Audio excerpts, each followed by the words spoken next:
Hey there, welcome back to the Get Out of Debt Guy show. I'm Steve Rode, the original Get Out of Debt Guy. And as always, I'm joined by the new Get Out of Debt Guy, Damon Day. Say hello, Damon. Hello, Damon. Today's episode starts with a simple question from a listener. How do I know if my loan interest rate is too high? That sounds straightforward, right? But once you scratch the surface, it opens the door to a much bigger conversation about how loans work, who profits, and when you're the one getting played. And if you have a question you want to ask us, you can go to getoutofdebt.org/podcast and drop your question there. But that's just the warm-up act. You're going to have to pull up a chair and get a fresh beverage for the rest of this. Because what we're really here to talk about today is the student loan disaster that's quietly ticking away. And no one seems to be paying enough attention. The government has just rolled out some major changes, I mean massive, to how student loans are handled. And these changes could absolutely blindside millions of people if they have federal student loans. So we're not talking about broken repayment promises, forgiveness programs getting quietly sabotaged, and legal landmines buried in the fine print. It's a time bomb, and it's about to go off. So whether you got private loans, federal loans, or you're just trying to figure out if your 14% credit card rate is highway robbery, pull up that chair. Rope in a friend, because today's episode could save you thousands or a decade of regret. I think that sums it up.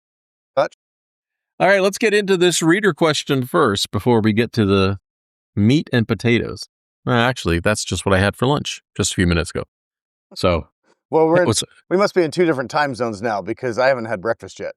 Yeah, well, my lunch actually was a small dish of mashed potatoes.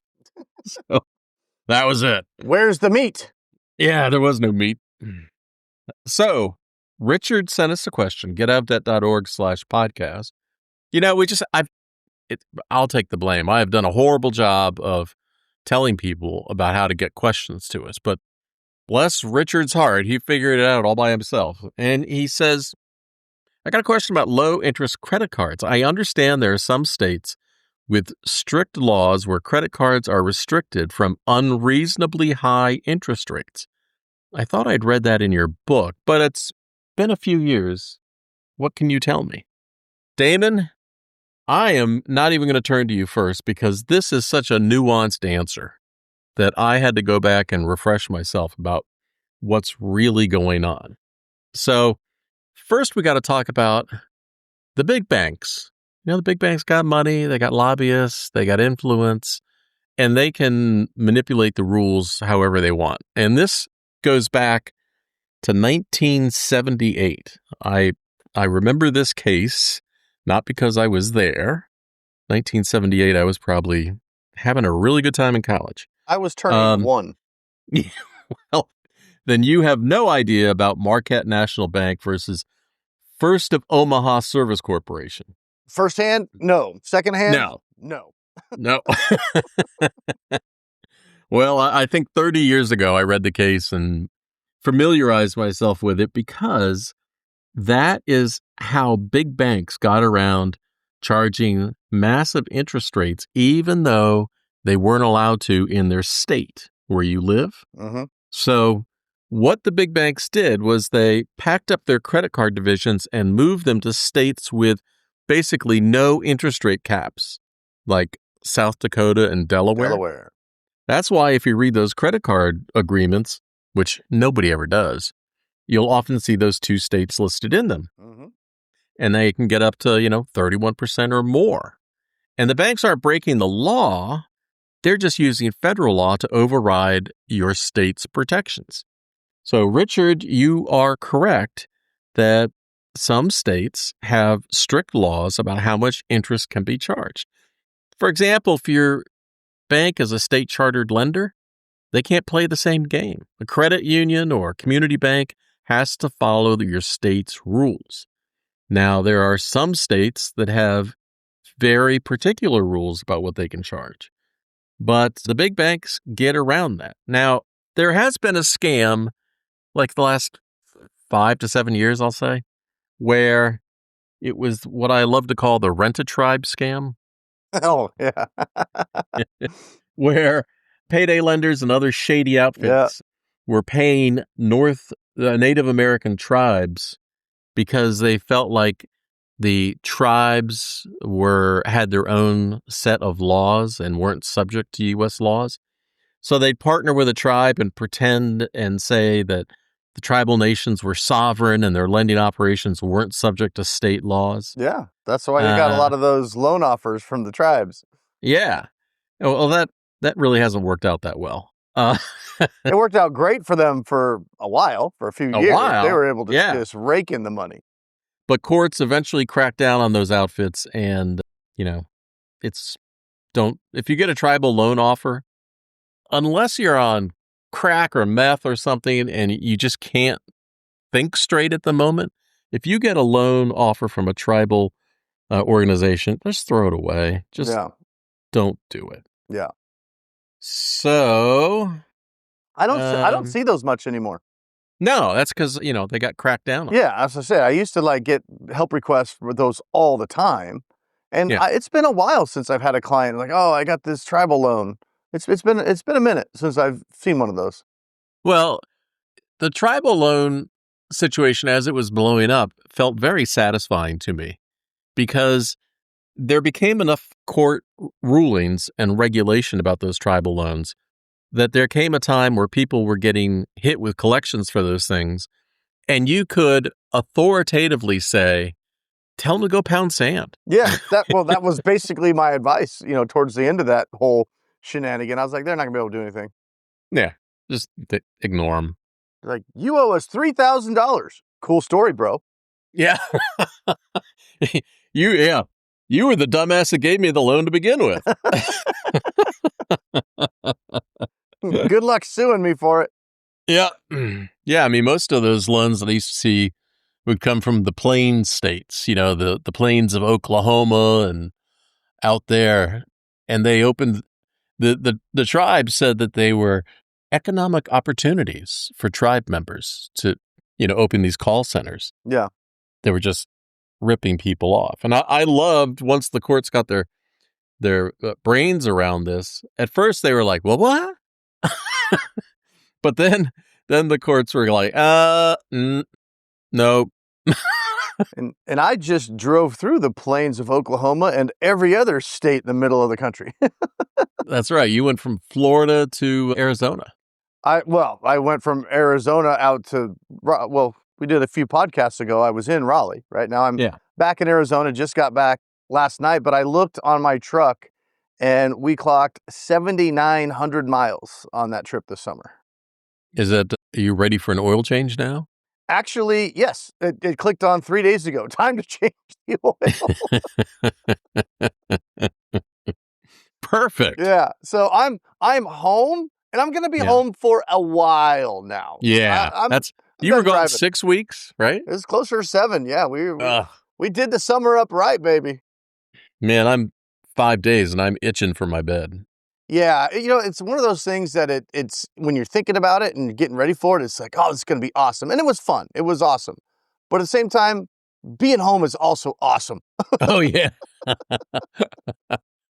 It's funny. I love being home now. I hate the whole travel thing and having to deal with that. Yeah. So back to I don't know how I went from tribal loans to travel.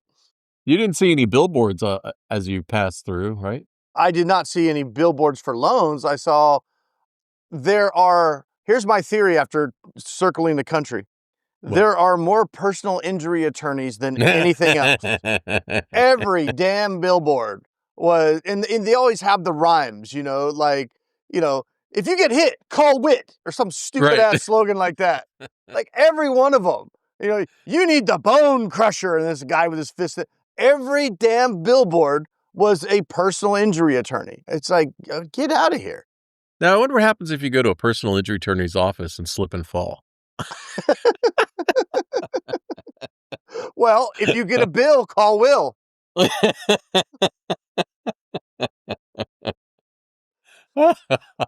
guys. That's good.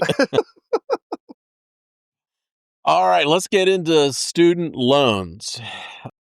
I'm going to try to make some sense of this, but it's going to be hard. Because you wrote 3 articles about various topics in the various sections of what we're going to talk about in the last couple of days, and it's pretty much kicking the nuts. That's exactly what it is. Now, I have broken down these changes into 7 parts, and I don't want to sit here, and read 7 parts to people, but let me just say that I think that what you can do is it's not hyperbolic to describe this as the most dramatic transformation of federal student loans in decades. Yeah. And real quick, before you dive into it, I think the best advice, because we're not only going to be able to scratch the surface on the podcast. Right. If you go to the website, getoutofdebt.org, right now it's the 3 most recent articles that Steve just wrote. You can get into a lot more detail on those. If this is something that is going to affect you, and if you have federal student loans, it's going to affect you. Now, you know that this got to me because I finally got off my ass and wrote 3 articles. Yes, she's busy doing all kinds of different podcasts and YouTube, and he's actually got a new one out now that's really cool. It's what is it? The true stories from the obit files. True. Yeah, I really like that one. It really hasn't had much traction or pickup, but what I do is there are so many incredible people, not like headliners or celebrities, just average people who have lived really interesting lives. Yeah. And so I am constantly trolling obituaries on a national basis looking for these people, and just fascinating. Yeah. So I do 3 times a week. I do that podcast. It's a good podcast to add to your Apple or Spotify or however you get your podcasts. True stories from the obit files. Yep. And I got a new podcast series coming out this week, and it is true crime cases you haven't heard. So these are not headline, not sensational cases, but really interesting cases. And the first one is all about a bank getting pig butchered. A bank getting pig butchered. Yeah, and that comes out this Wednesday. So that's what I'm working on after we finish this. But thanks for the shameless plug. I appreciate it. And my shameless plug for Damon is, if there's anything during this podcast or any of the podcasts that you want to know more about, you got questions, you want to talk to somebody without any fear of being shamed or embarrassed or anything else, go to damonday.com, DAMONDAY.com, and you can reach him that way. All righty, you ready to drop down this roller coaster of student loans? Well, you got enough notes there. I think I'll just go eat breakfast while you skim through them. Well, I've only got 7 pages. 7 pages. So, that's enough time for me to get eggs. Yes, or like last time, you could probably safely get your fruit gummy chews and mute you out while I chew them. Yeah. All right. Well, let's start with part 1. The one big, beautiful bill. So Donald Trump just signed into law on July 4th, this one big, beautiful bill that was really promoted a whole bunch of stuff. And, it's going to make America great again, all that stuff. But a lot of these things affect student loans, and they just weren't really talked about. Now, it's not just tweaking the system. This is a complete teardown and rebuild of everything that you've known about student loans. So let's talk about borrowing limits. And this is going to hit a bunch of people in the butt, okay? Because graduate students, they can only borrow $20,500 a year. And if I remember it correctly, it was unlimited under the Grad Plus loans. So you could, go to graduate school and run up a whole bunch of student loan debt. Now it's capped. Parent loans capped at $20,000 a year, $65,000 total per child. But here's the category I think is going to nail a lot of people. If you are a professional student, think doctor or lawyer, your limit is $50,000 a year or $200,000 lifetime. And this is why it's important, is because like medical school, that's the thing I'm most familiar with, it can take you like 6 years for all your medical studies. And what happens if you get halfway through and you're no longer, you've used up your lifetime cap?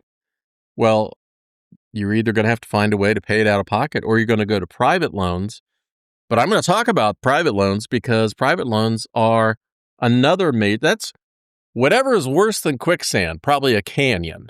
That's private loans because they're not subject to any potential benefits like federal loans are. Now, here's where it gets devious. And I absolutely don't want to get into conspiracy theory or any of the other bullshit. But there is a public hearing and there's rulemaking on all these changes. And when you read the rulemaking, it talks about how we value your feedback and we're going to have committees, and the committees are going to be made up of different members and they're going to give their opinion about all these changes. And the committees are going to be made up of some consumer advocates and then banking lenders and servicers and other people. But here's the kick in the nuts. The kick in the nuts is you can be a committee member and you can be totally unhappy about the proposed regulations. And you can dissent and say these suck. But the committee output is by consensus, meaning that if the majority of committee members vote for it, that is the official recommendation. So you can see how easy it is to get around this. You just stack the majority of committee members with non-consumer advocates. Yeah. Didn't you say there were only going to be 2 consumer advocates on the committee? It's a limited number. I don't remember off the top of my head, but I mean, I've been down there. But it's not more than half. No. I have been on Capitol Hill and at the CFPB and these things for these committee meetings, and I've participated. Now, I might have something to offer, and you might have something to offer, but I have learned that when it gets to that stage, nobody wants to hear it. Yeah. It's preordained what's going to happen. Yeah. And they've already made up their mind. They know what's going to happen. They're just like, well, let's give the illusion of you have some input here. Exactly. And so why am I going to waste my time going down there or up there anymore? Yeah. I'm not. So part 2 of this student loan tragedy, probably the most important thing that just really pisses me off is the Public Service Loan Forgiveness Program. Under attack. It's going from a lifeline to a landmine. Now, public service loan forgiveness was originally designed to give people who are in lower income earning professions that we desperately need, like teachers and police officers and firefighters and social workers, people who needed education to work in jobs that help us all. And then after 10 years in working in that profession, your student loans, your federal student loans would be forgiven. And let me preemptively say, Damon, that they will still be forgiven tax-free. We're getting into the tax stuff later, but I don't want to forget. They will still be forgiven tax-free. Oh, we were going back and forth on that. Well, because all the stuff is coming out right now. So it's still, here's information, and is it going to be this? We were discussing the other day about whether PSLF would be forgiven tax-free or not, as it always has been proposed. Right. But there's a big asterisk next to that, and we'll get to that along the way. So here has what really has changed. So under the last Trump administration, I really hate to say Trump administration because I absolutely don't want to make this political. I just want to state what has happened. Okay. So I don't want you to get out a red hat or a blue hat or anything. That's not what I'm talking about. Under the last Trump administration, the Department of Education denied 99.9% of PSLF forgiveness applications. Then, for a variety of reasons. And then under the Biden administration, it swung entirely the other way. So these students have been getting yanked around all over the place. But under this new ruling, this new big, beautiful bill, actually it was an executive order that said that if any employer, because you have to work for a qualified employer to have your PSLF loans count to be forgiven. But if any employers felt to have a substantial illegal purpose, I hate that. Substantial, I mean, how much more vague can you be? Yeah. And at first you look at that and you go, oh, well, yeah, okay, that makes sense. And my employer's not doing anything illegal, so I don't have to worry about it, right? Right. Wrong. But wrong, because there are 6 categories that could disqualify your employer completely and make your loans not forgivable. So now, when I originally said substantial illegal purpose, right, that sounds like, selling heroin or something like that. But listen to these categories. Immigration. If you work for a legal clinic, you work in a sanctuary city, even in public schools, that can be a substantial illegal purpose. Advocacy work for terrorism, like if you're advocating for what's going on in the Middle East right now, whether it's, the Palestinians or the Israelis or something like that, that can be considered an illegal purpose. Hospitals or clinics in any state that provide any gender-affirming care at all to any children. Boop, there go your PSLF loans. Youth programs in hostile states. DEI programs, race-based scholarships, that's illegal discrimination.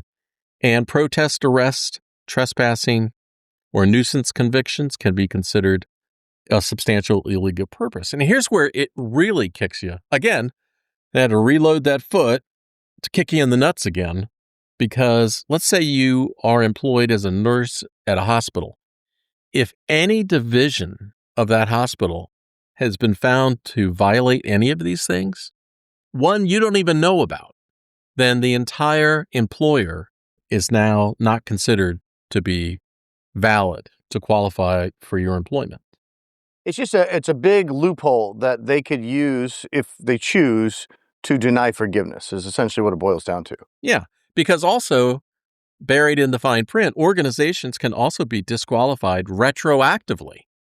So for something that they did 2 or 3 years ago, they can get denied now, and your past PSLF credit gets erased. So a conspiracy theorist could look at this and say, okay, what happens when people start applying for this PSLF? Yeah. Is all of a sudden now the employer going to come under intense scrutiny, especially if it's Right. a larger employer and there's all these PSLF applications being filed? Could they have a department there that says, hey, really look into this employer, turn over every rock and leaf and see if there's any potential reason we could deny forgiveness for all these? I'm not saying that's what's going to happen. I'm saying it's a big loophole that you could drive a semi-truck through. Yeah, I mean, here's some examples. Teachers who work at sanctuary cities, nurses at children's hospitals, social workers at nonprofits, legal aid lawyers helping immigrants, university staff at schools with race-conscious programs. So you went and took out loans and you worked in a job to have your loans forgiven to help all of us. Yeah, and the thing that really pisses me off about all this stuff is I agree with you 100%. If you're going to offer this program, and you say this all the time, and people make life choices based on this program being offered, Yep. fair is probably not a strong enough word, but it's not fair to then change the program for people that already, there should be a grandfather clause that says, okay, moving forward, Right. this is what the new PSLF is. This is the requirements. These are the pros and cons. But everybody that entered into that program under the previous rules should still have those rules honored, Right. in my opinion, but we would be the minority on the committee. Yeah, they wouldn't let us in the door.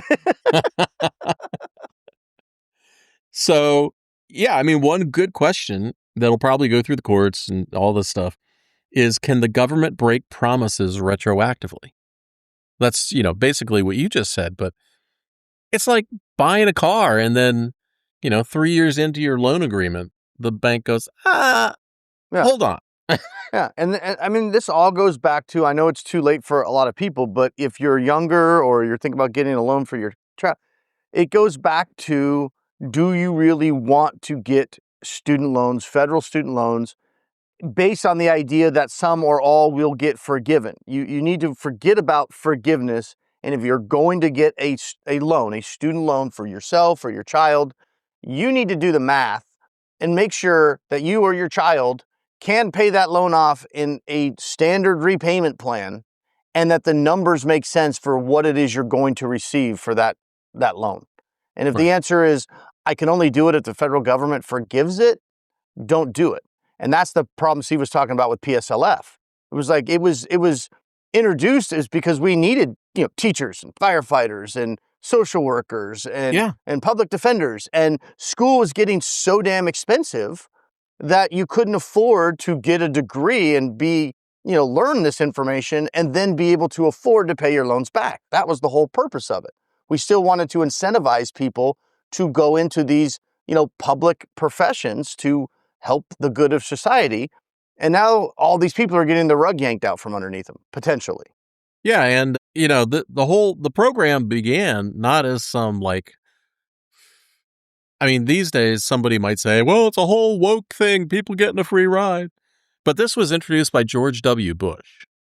For all the reasons you just talked about. It's not a free ride if it's presented at the beginning that says, hey, look, we want you to become a social worker. So here's what we will do to incentivize you to help your community, right? Because nobody that wants to earn a good living is going to go, I want to be a social worker. That's going to allow me to buy a middle-class house and have a nice middle-class lifestyle. It won't.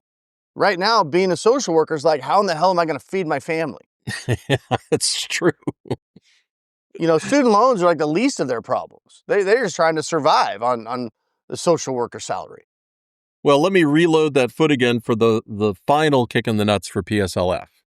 So before, if your PSLF application forgiveness was rejected, you had 90 days to request reconsideration and you could appeal it. Under the new rule, the Department of Education ruling is final and there is no appeal process. Just saying that just is... I worked 10 years at a lower paying job based on the promise that you gave me, and you just denied my application for no reason, and I have no recourse. So now everybody listening to this podcast that's on PSLF, clear panic mode, listening to these two yokels talk on this podcast, right? Yeah. So now we start getting into wait a minute, if they could just do that, then people start to think, well, what about in a couple of years? And again, we're not making this political, but a new administration comes in and undoes a big chunk of all this stuff. Right. So you start getting into a situation where it's almost impossible to strategize, impossible to plan. But then you start to think of wait a minute, if I'm going to potentially get denied, say my 120 payments is up next year, end of 2026, do I even apply for PSLF if there's a chance I'm going to get denied? Or do I keep just making payments and hope the winds shift and the plans change again in a couple years? And unfortunately, I have no good answer for that. But these are the type of things we have to start thinking about as this kind of plays out. And we see, because right now, this is the bill, it's proposed and it's passed. And now we have committee. How is it going to be implemented?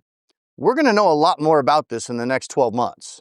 Right. And how it plays out. But I don't think it's going to get better. I don't mean better like in the next year or two. I'm talking about if you're in a situation where you're about to get, as you said, kicked in the nuts, there may be a strategy where it's like a hope and a prayer type of a strategy where you're like, I'm not even going to apply for it now. I'm qualified, but but when these people are getting denied and then the law says there is no appeal. Right. Then maybe you go, maybe I'm not going to apply yet. Maybe I'm going to hope it gets better because maybe I've seen some other people in a similar situation and heard stories that they were denied. And there's a good chance I'm going to get denied. So I'm going to sit on this for 24 months or whatever. I'm not saying that's what you should do. I'm saying that's a potential consideration. It's a strategy, and it's as crazy a strategy as anything else here because over the last sets of administrations, consumers with student loans, people with student loans have been played on both sides, getting yanked all around, the rules all changing, everything else. And we're all just pawns. I hate to say that, but yeah, that's what you are. You're a pawn in this. Because here's another thing that's about to happen on January 1st, 2026. Most people are unaware that if your student loans were forgiven, that they were forgiven tax-free. You wouldn't owe any income tax like you earned that money if your student loans were forgiven. But unless something changes on January 1st, 2026, moving forward, If you had an income-driven repayment program and the loans forgiven, fully taxable.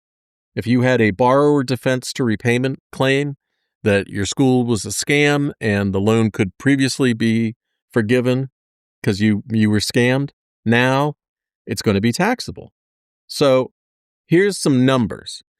If the average income-driven repayment program forgiveness was 40 grand and you made between $60,000 and $100,000 a year, you're looking at a tax bill about 9 grand to have your loans forgiven.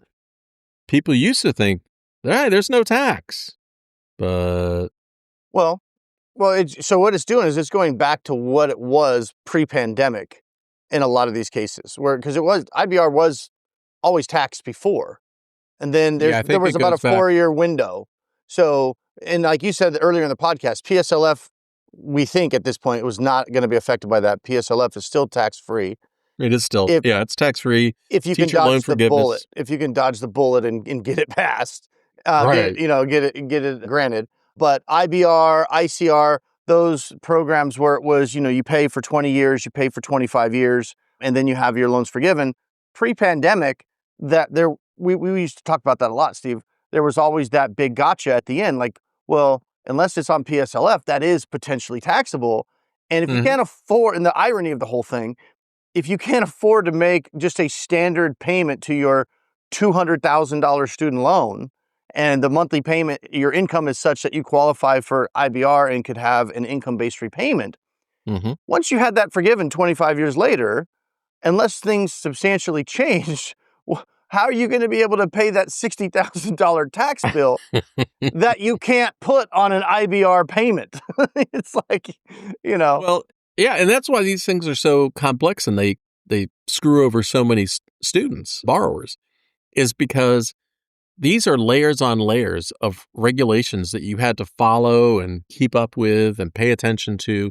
There's no one, I'm trying to, TMZ, article that you read on the toilet that's going to explain all of this to you. Yeah. Yeah. So it's basically the non-tax-free forgiveness is not really new. It's just reverting back to pre-pandemic. Yeah. It was 2021 to 2025. Yeah. And at the time that they did that, I was like, that makes sense. I qualify for some sort of loan forgiveness. From the federal government. Then the federal government shouldn't turn around with their other hand and be like, hey, we forgive you with the right hand, but we stick it to you with the left. Right. I mean, like, you forgave my loans because my school was found to have clearly screwed me and lied to me and everything else. So you forgave my loans, but you're going to tax me for their bad behavior anyway. Yes. All right. Got it. Yeah. Well, we would talk for years that we were hoping eventually, because, we'd have people that were getting on IBR and ICR and getting on a payment plan they can afford, which was, kind of the best of the bad options for people in that situation that couldn't afford a standard repayment. And then the whole idea was always like, well, somebody at some point will hopefully in government see this time bomb of the tax forgiveness, the taxable forgiveness. And sometime in the next 25 years, they'll pass a law to include this as tax-free. And then with the pandemic hit, they did it, but now that expires.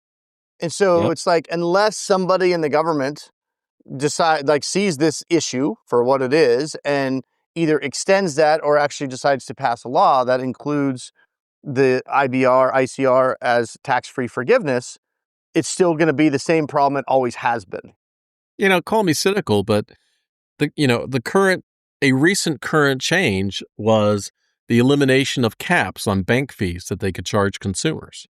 So that just got reversed. And so instead of having a limit on a reasonable fee your bank can charge, it's now like, whatever. Yeah. So I don't see it going back to anything more reasonable for consumers. Yeah, but going back to what you said, we might disagree on this other thing a little bit earlier on the caps for the federal loans.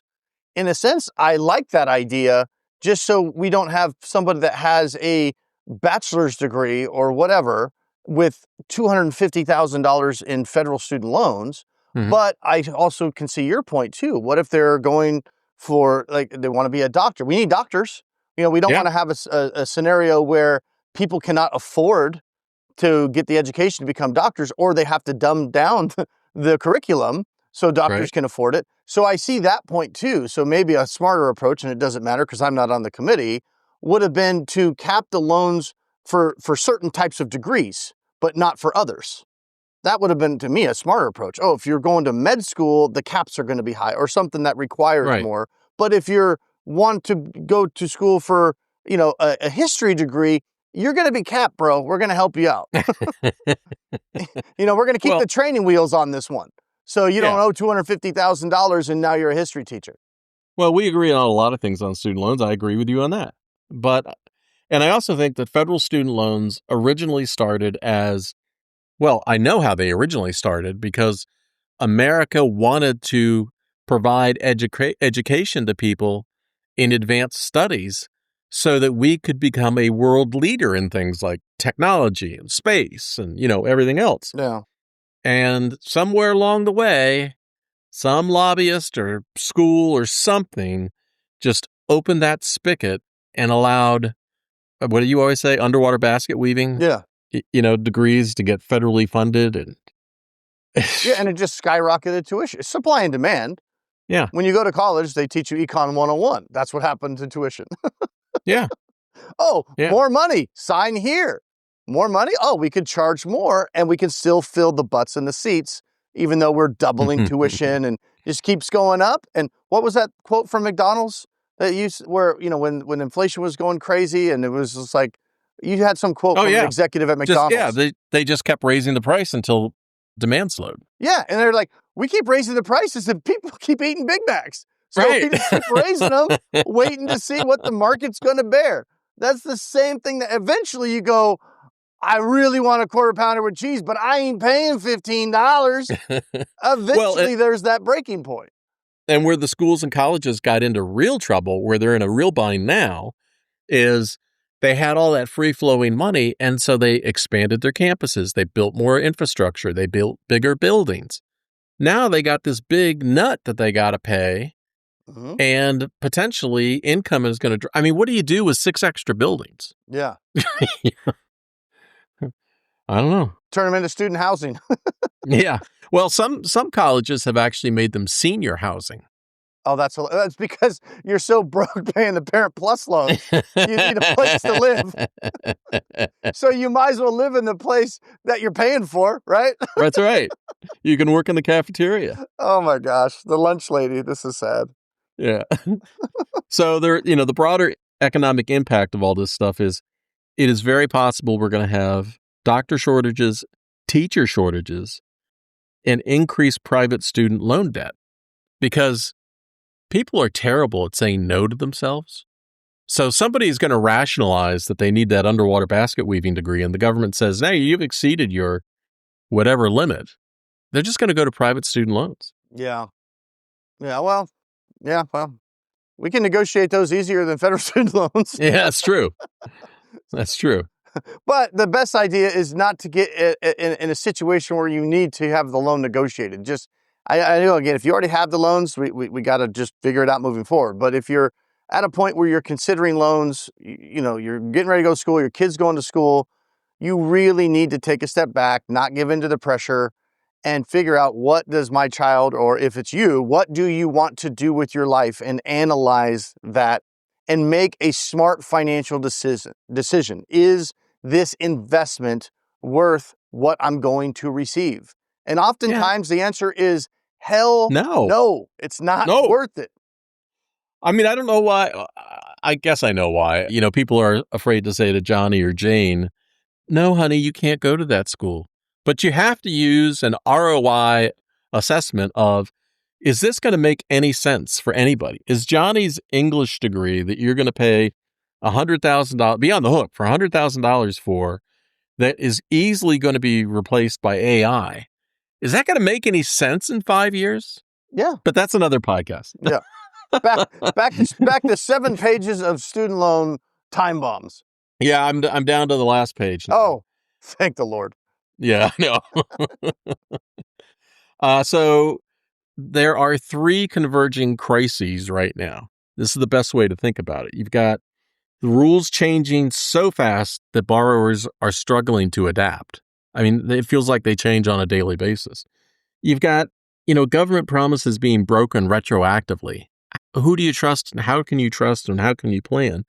And then you've got these time bombs and payments increasing. We didn't even get to the fact that student loan payment programs are coming down to only 2 programs, and payments are going to be higher.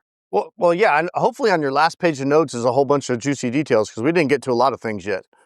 Well, so let's talk about that. That'll be the 2 payment. That's information that people need to know. The 2 payment plans, and also talk about the Parent Plus loans deadline next year, next summer, making sure they're all on direct loans and consolidated by then.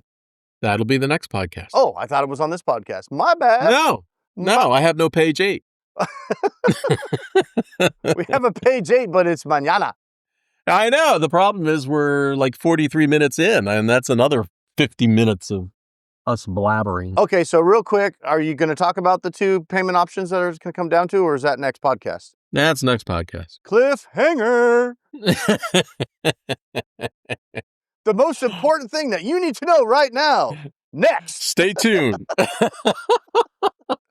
But in fairness, it is in his articles. If you go to getoutofdebt.org, it's all right there in the articles. But Steve just doesn't like to edit past 30 minutes, and we're already at 40 minutes. So yeah, no. It's Steve's fault. Yeah. I'll blame it on me. Yeah.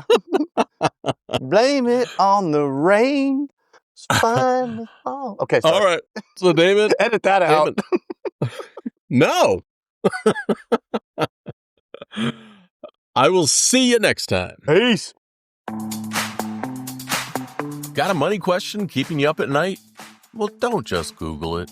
Get real answers from real people who actually know what they're talking about. Head to getoutofdebt.org/podcast to ask your question, and you might hear it on an upcoming episode. But hey, if you'd rather keep it private, Damon Day has your back. Visit DAMONDAY.com because getting out of debt is easier with the right help. That's getoutofdebt.org/podcast, where smart money questions lead to smarter money moves.